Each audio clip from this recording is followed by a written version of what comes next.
Hi, my name is Mike, and I'm here to read a comic. And today's comic is Batman, issue number 222, dated June 1970.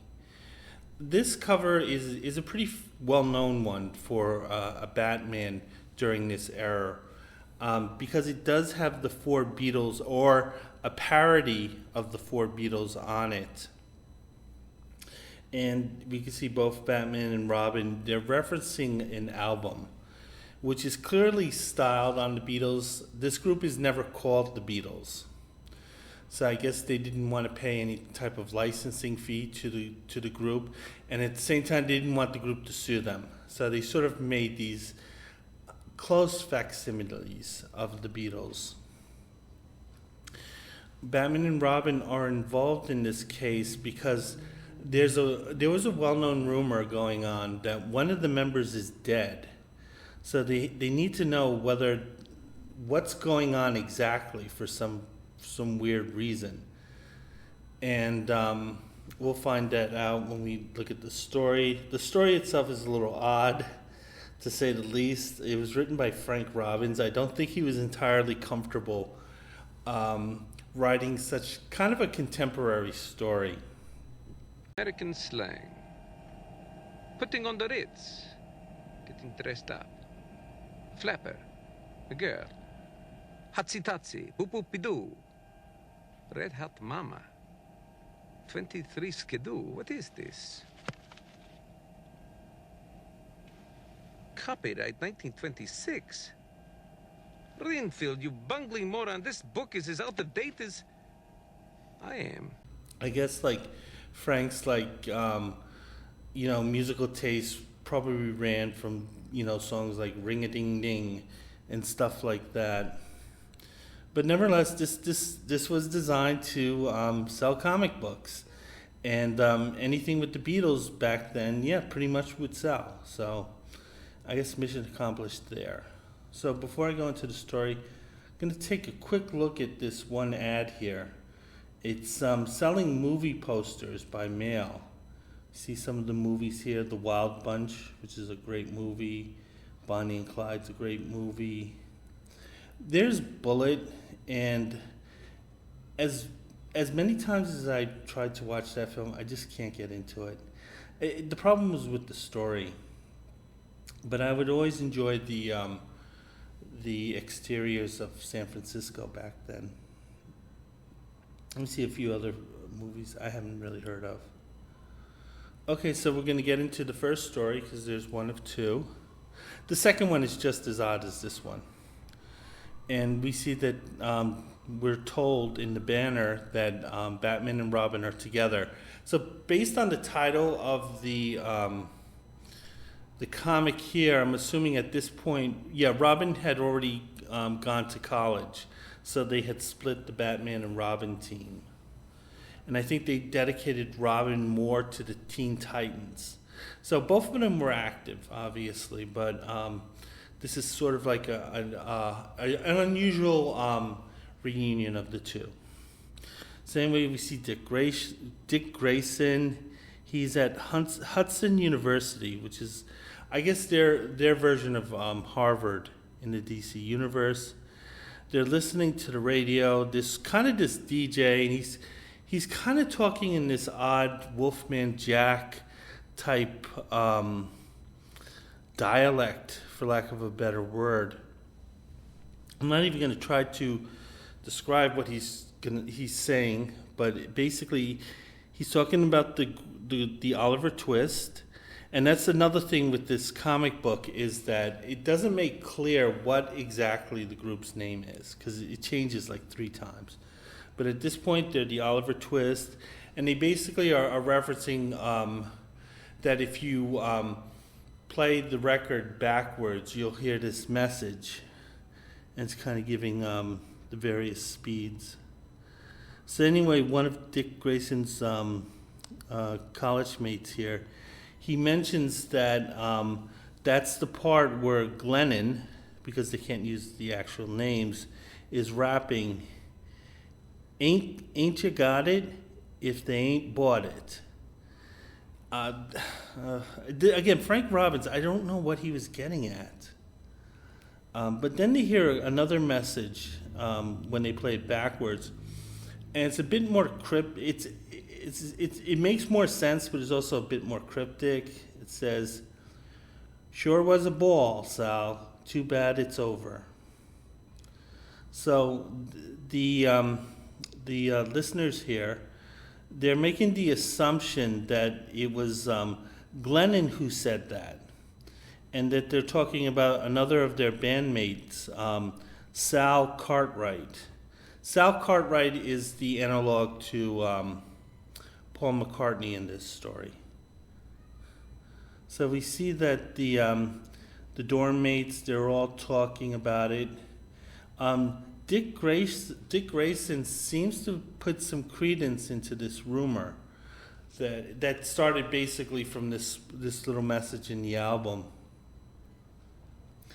And then suddenly, as they're talking about whether Sal is dead or not, we see that there's a news flash coming through the wire, or actually I should say the radio, something that the Twist, they're coming to Gotham City, maybe in a pink submarine, to prove that Sal is alive and well and living in old London town.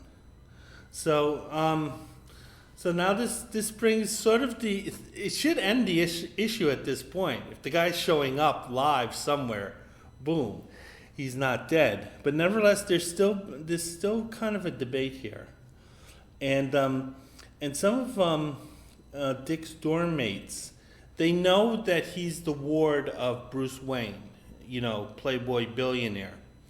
So they want to see whether Dick could use his influence with, I guess his adopted dad, to see whether he could get the Twist, this is the second name change, to play at their college, at their campus.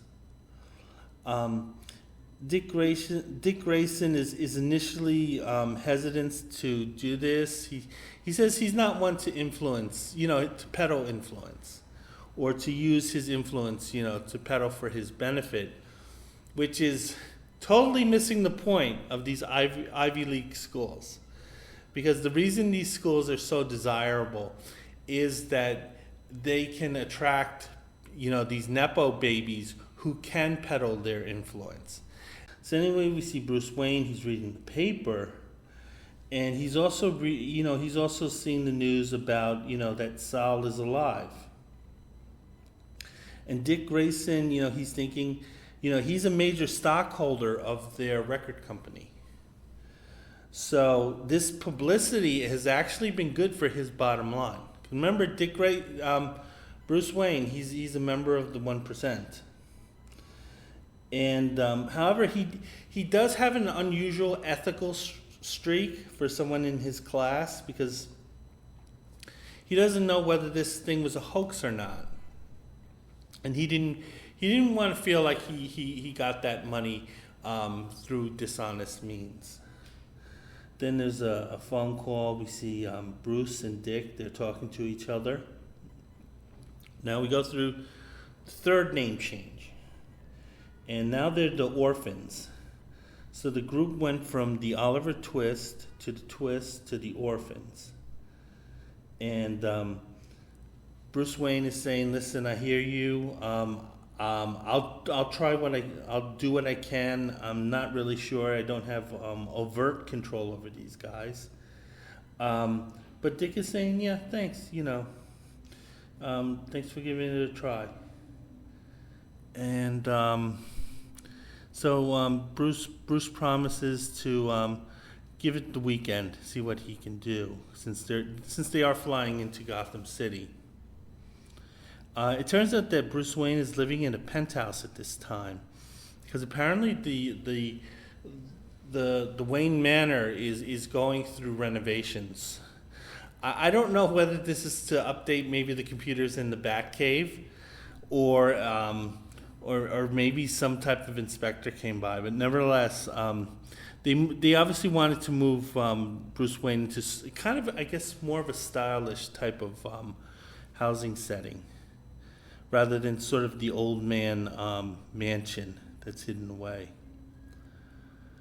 And now Bruce is kind of intrigued by this, whether Sal is dead or not, even though it's been announced that Sal will be at the airport. So he thinks that maybe they might have a phony or not flying in. So then we go, we see Gotham Airport. There's a huge much to do about the arrival of the orphans.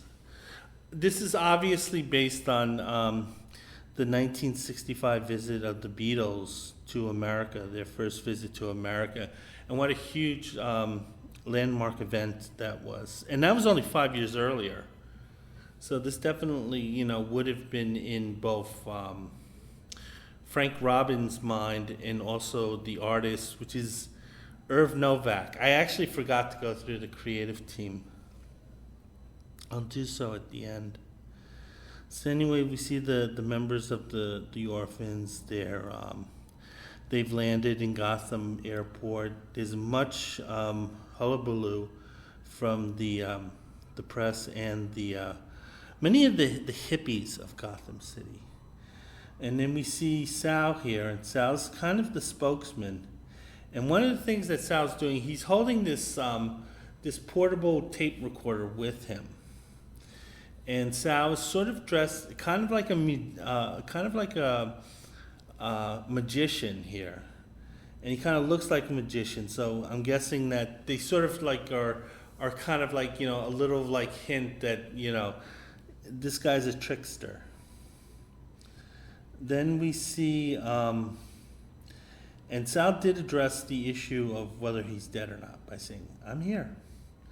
And then we see Bruce, Dick, and Alfred. They're in a limousine, Alfred obviously driving, and apparently they have a TV in their limo. I don't know how they were able to do that using 1970 technology, but it's really sweet. So the two feel, Dick kind of feels, this guy's Sal, I believe it. And however, Bruce is a bit more skeptical, saying that, listen, maybe this guy had plastic surgery and he kind of like practiced a lot to kind of take Sal's place for whatever reason. But nevertheless, they're there at the airport because apparently Bruce Wayne's string pulling paid off here. So the group is rushed into to Bruce Wayne's limo. There's the press and fans following them in, and then they're driven off and they're taken to Wayne Manor. So I guess they finished up those repairs pretty quickly, and it turns out that three of the members. It's really hard to understand what's going on here because the dialogue is so weird. But it looks like three of the members are really impressed with with Wayne Manor, about how big it is, about how ritzy it is. However, Sal takes a different view, contrary view, saying that the place reminds him of a mausoleum. He finds it very dead and kind of decadent for his taste. Now, this immediately sets off alarms in Bruce Wayne's mind. Because remember, Bruce Wayne is a member of the 1%. He knows what the rich code is. And he's sensing that Sal's not saying the rich code. So, because he points out that Sal himself could buy a Wayne's Manor. So he's disturbed by, kind of this contradictory economics point of view from Sal. Dick is also concerned about what's going on because Sal's talking differently than the others. So the other three are expressing one point of view. Sal's expressing another. But for Dick, that's enough for him to think that maybe Sal is a little off. So anyway, Sal speaks to Bruce and Dick. He explains that he apologizes for what he remarked, what he had said about the place. and that, kind of all that weird publicity about him being dead was kind of getting to him.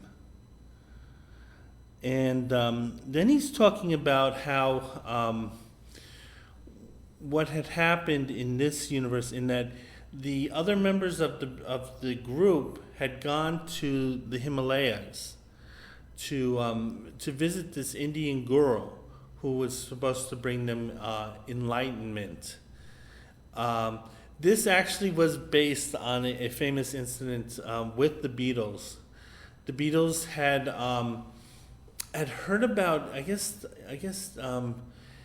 East Indian philosophy, Hinduism, and they became very interested in it. And there was a well-known, quote, guru, who was sort of known around the world as this kind of like, spiritual advisor. And he turned out to be kind of a con artist, and it was a little obvious. But nevertheless, the Beatles, with good faith and good intentions, they visited this guru, and eventually the four members left after they became disillusioned.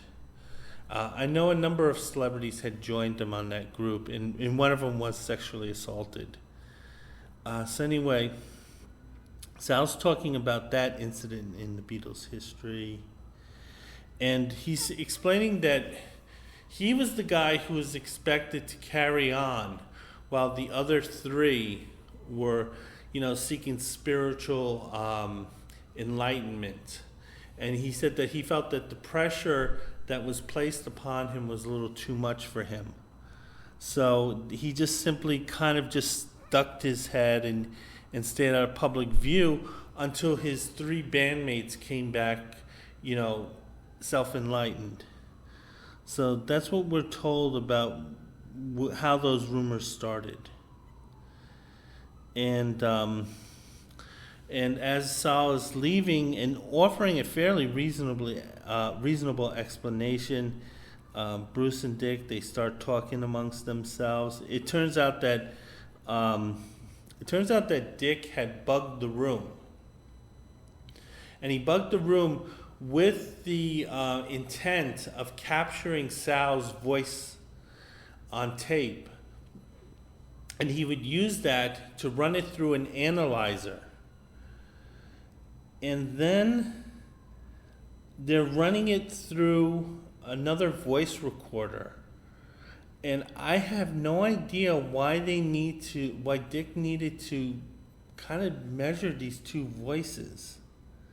So basically, I think they want to see whether Sal's an imposter or not, and see whether his voice prints from the albums and his voice prints from speaking match.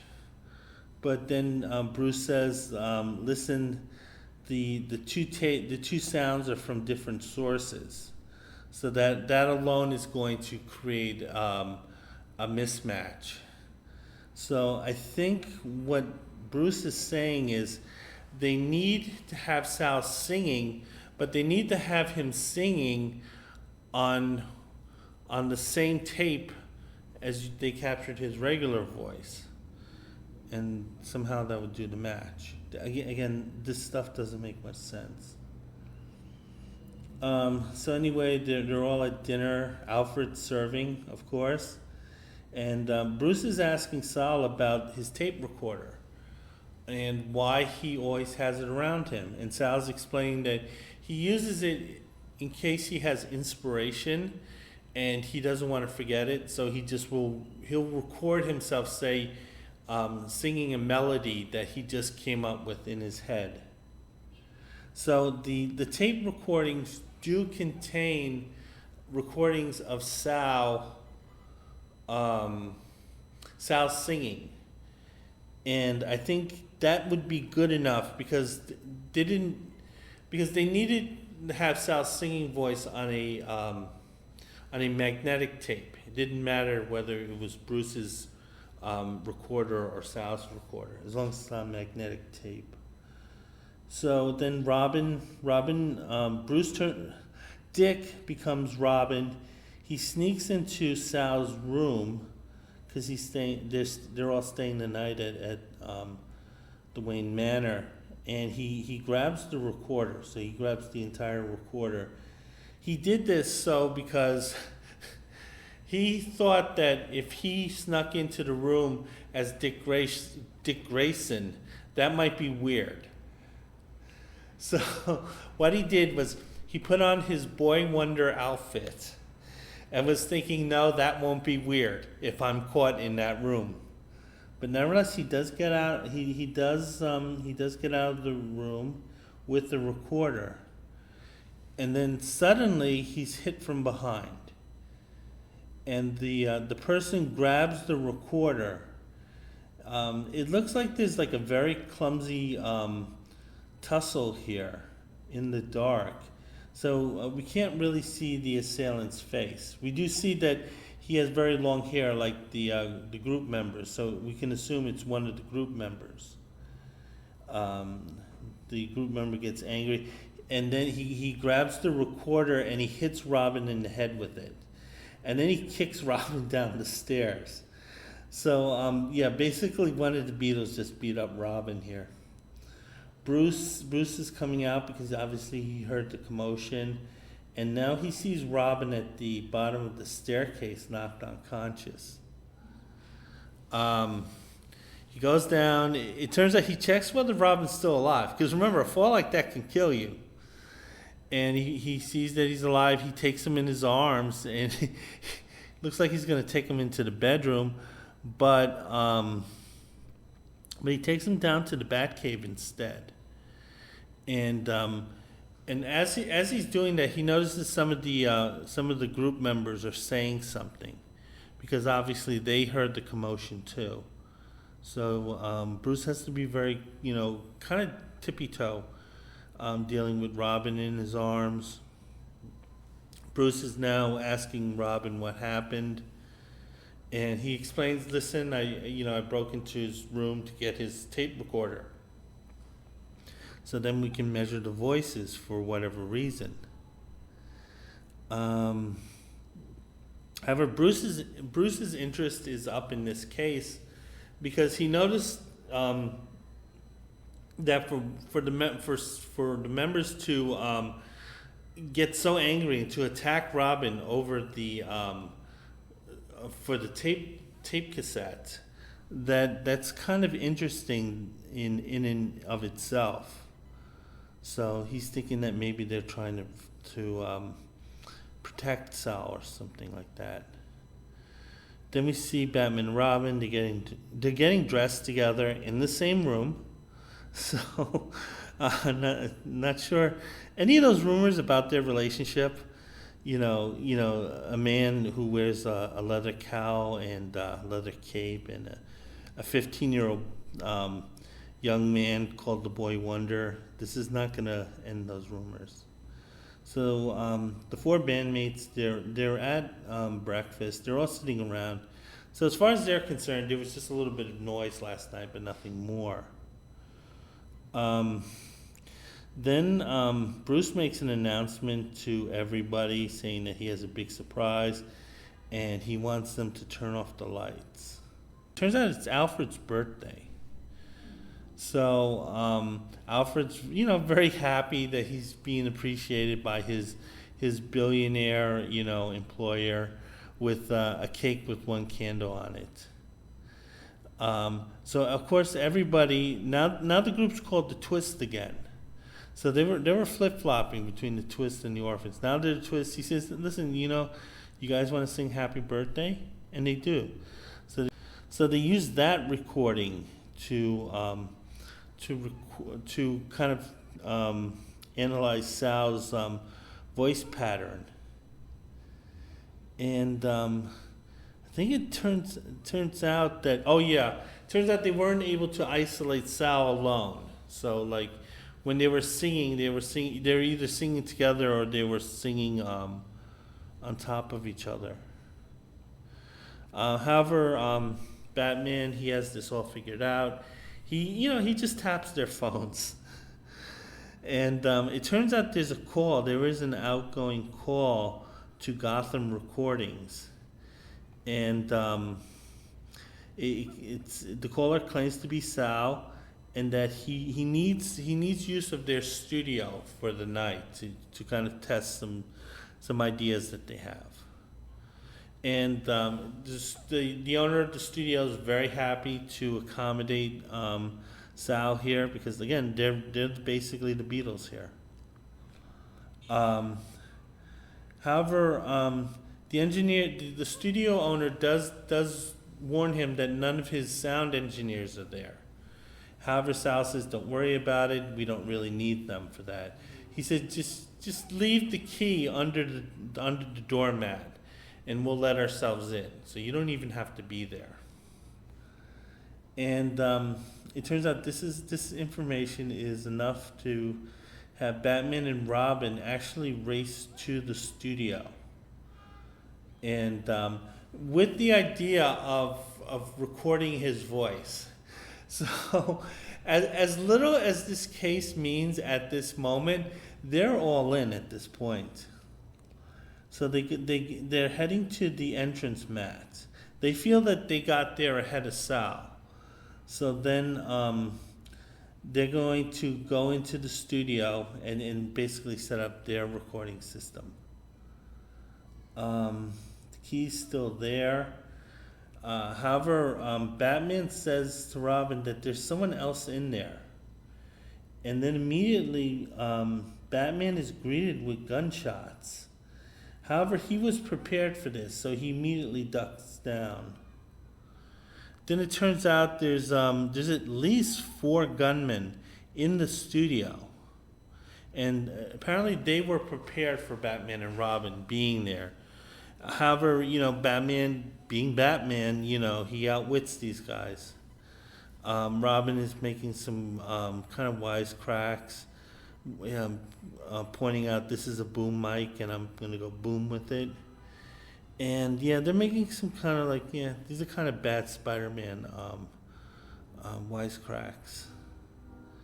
But nevertheless, Batman and Robin, they handle these guys in a very entertaining way. So they really weren't challenged by these guys. So they were having a little fun as they were giving them concussions.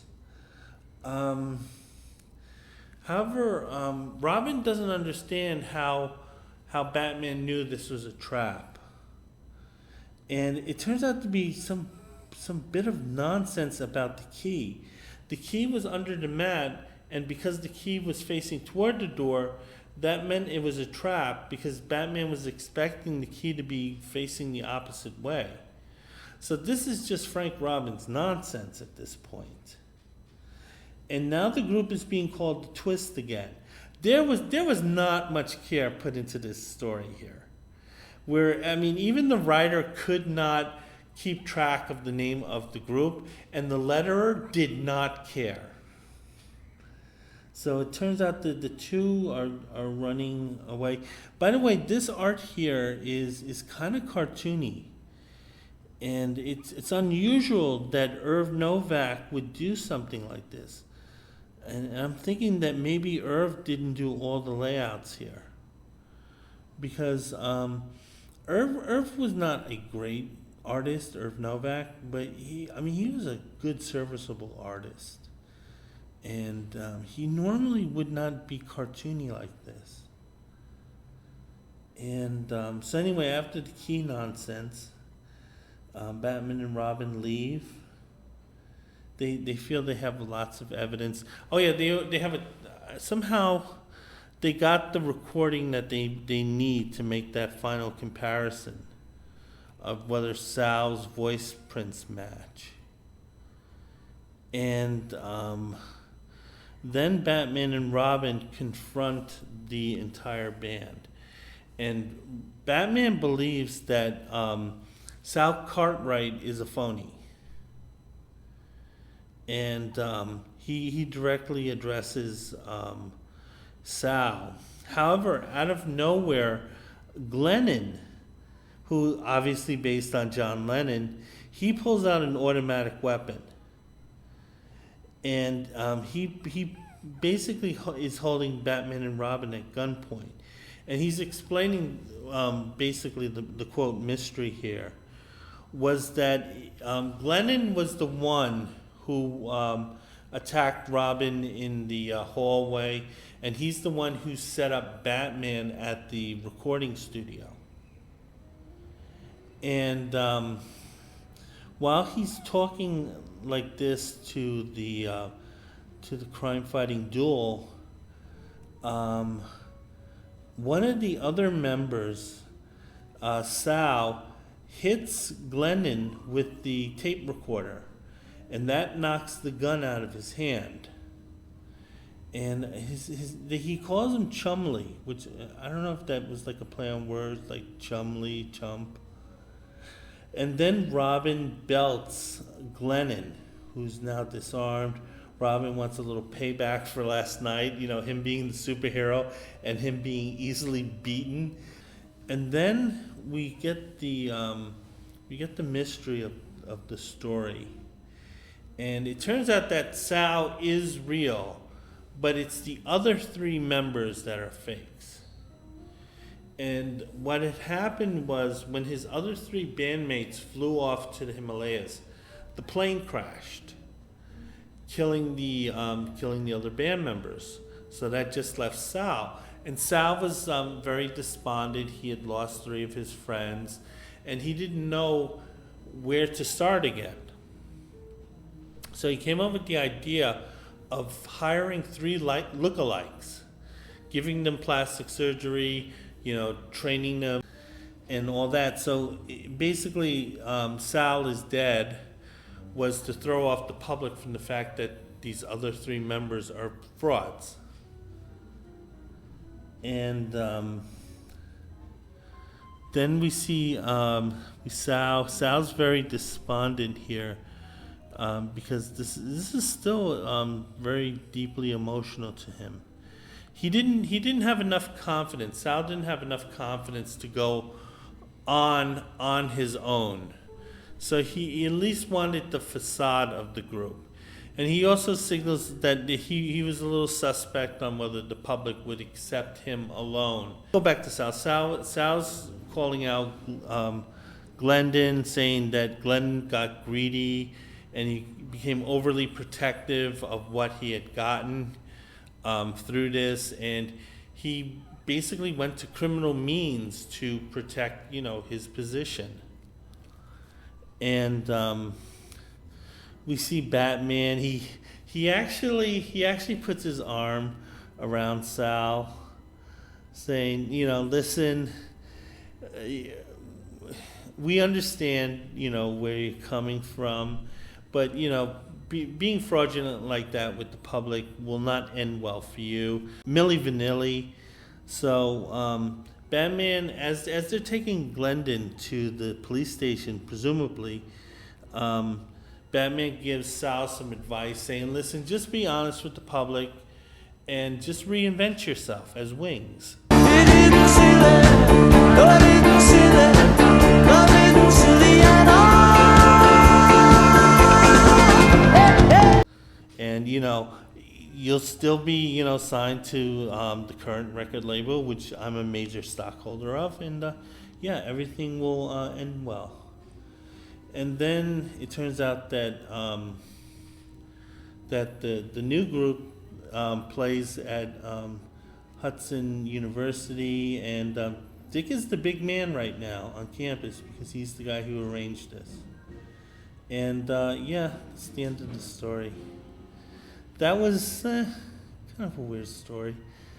As far as like Glenn or Lennon was chosen as the villain, I think he was probably the Beatle that guys of Frank's generation disliked the most.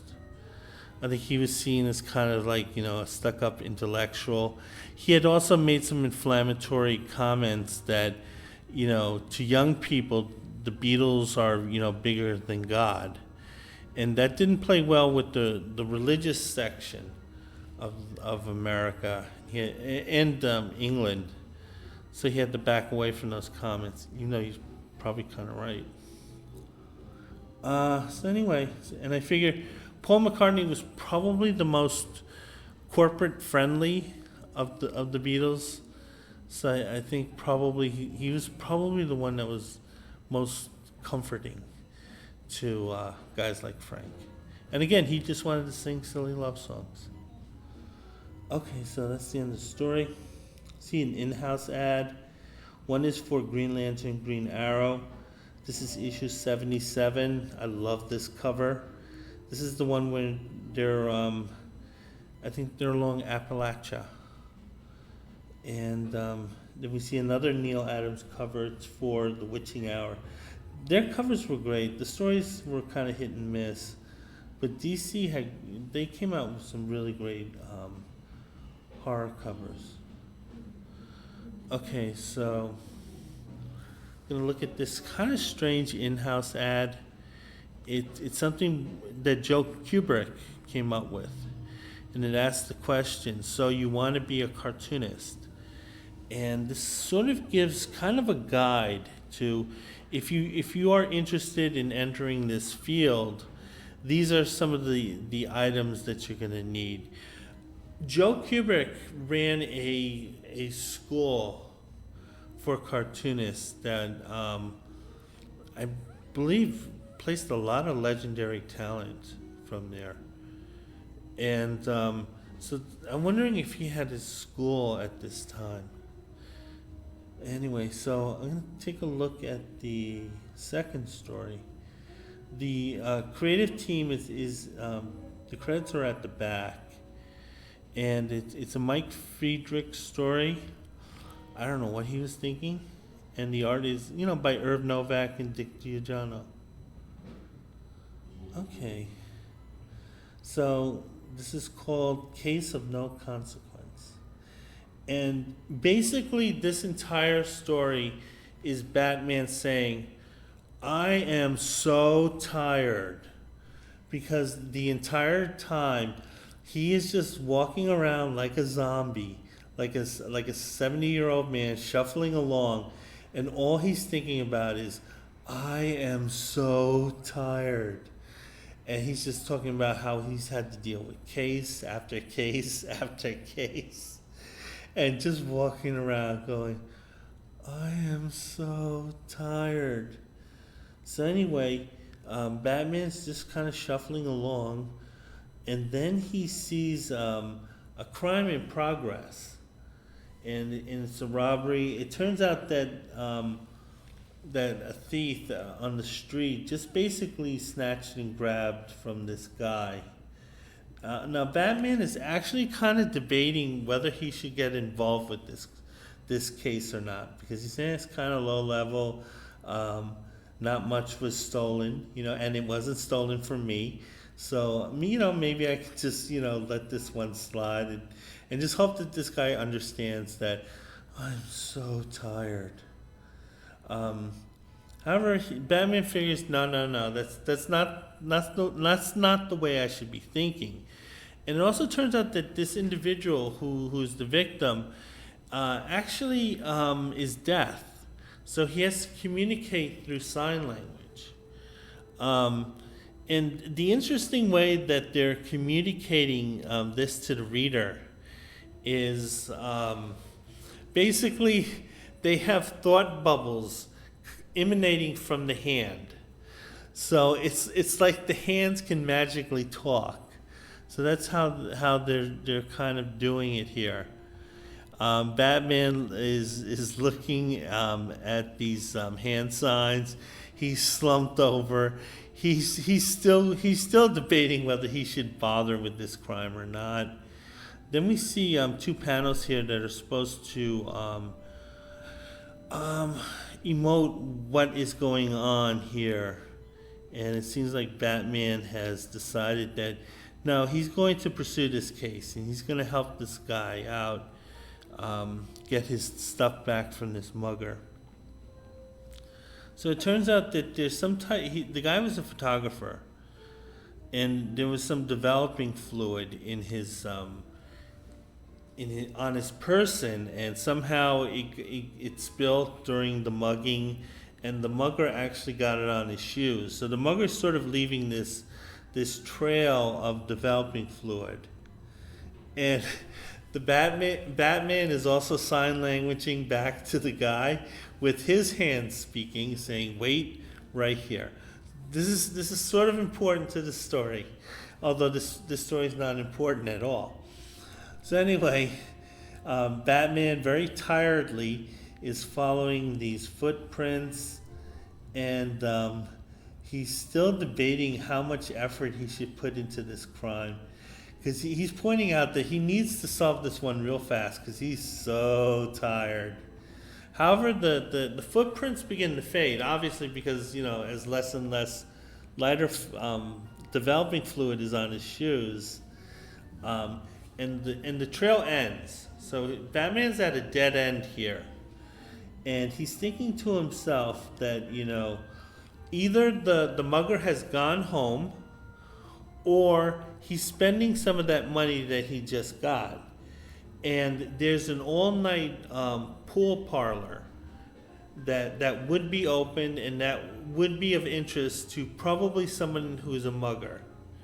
So Batman is heading to the pool hall, and Batman is also saying that he's going to go through the back entrance because it's going to save him time and energy. So even though Batman is determined to rectify this crime, nevertheless, he's very concerned about, his state of being. And we see the pool hall. There's a bit of action going on. Kind of like, tough talking, fairly young men with cigarettes in their mouths. And it turns out that there's this one particular individual. He calls himself Bleecker Bill. And Bleecker Bill is kind of bragging about how lucky he's been this night. However, his luck ends very quickly when a very tired Batman is kind of jogging right toward him. Bleecker Bill, he sees the Batman. The Batman decides to actually go on the offense first. And he kind of throws this swinging jab at Bleecker Bill. Because of Batman's tired state, because he is so tired, Bleecker Bill actually dodges the punch fairly easily. And Bleecker Bill is actually winning this fight at this point simply because Batman is so tired. Batman is on the floor.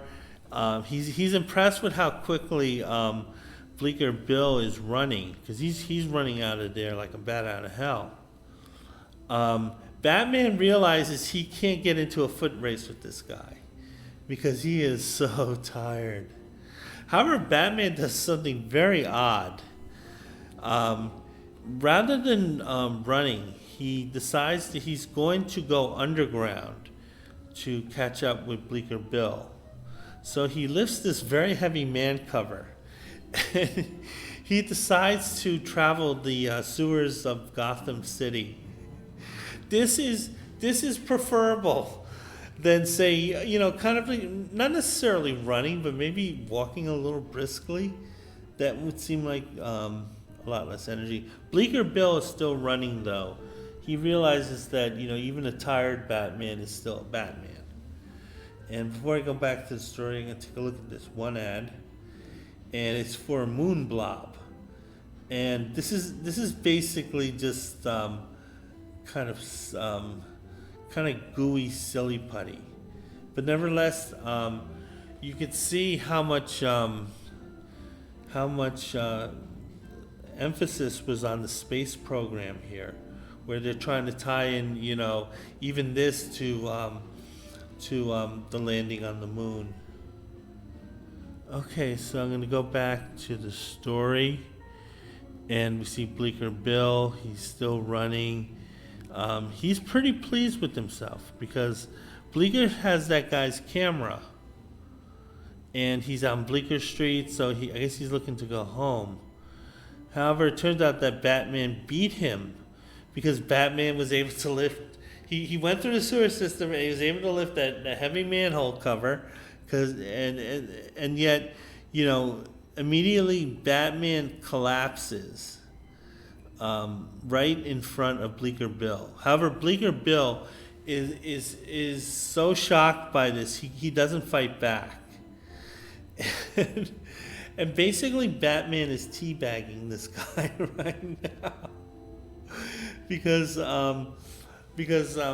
again, Batman was not thinking because again he was so tired. However, Batman he looks at the merchandise that was stolen, and basically he's wondering why he went to all that trouble. Because it turns out the camera that he stole is broken, so the camera has no value, and if the camera has no value, Batman, being Bruce Wayne being a member of the 1%ers, is probably thinking, hey, if it's broken, it has no value. So again, nevertheless, Batman had made a promise. He made a promise to himself. And then he returns to the scene of the crime. Because remember, he asked that death guy to wait for him. So while this whole drama was going out, this death guy was just patiently waiting, for Batman to return. He returns with the camera. It turns out that Batman somehow found a place where he can have this fixed. Apparently, there's some camera shops that would just have 4 a.m. Camera repair. But nevertheless, that was sort of his good deed. He got back the camera and he fixed it. It's better than saying, "Hey, I got your camera," and then it's like in 3 pieces. Batman's hand is speaking, saying that the mugger was caught and now he's going to be imprisoned. The death guy, he waves to Batman, and then he takes the camera and he wants Batman to pose for a picture, and he does. So the camera that Batman was spending this time getting back, he has his picture taken by it. It's again kind of not a well-drawn picture of Batman, but nevertheless he does look a little regal there, and Batman just slumps back, all shaking, going, "I am so tired." Okay, so that was that weird-ass story. There's an in-house ad for Star Spangled War. It's about the unknown soldier. Yeah, I think at this time the unknown soldier. I think younger readers like that character. Okay, so there's the letters page. Nothing really stood out. They're talking about issue 219. That's a Neil Adams issue, but Neil Adams did the B story. And the letters are starting off with the A story, which is Death Cast the Deciding Vote. And for the most part, the readers liked it. And I'm going to take a look and see. Yeah. No, the readers liked that issue. I don't think there were any real complaints about it. So yeah, that's it. So that's my walkthrough of Batman, issue number 222. And I hope to have more reviews up soon. Bye.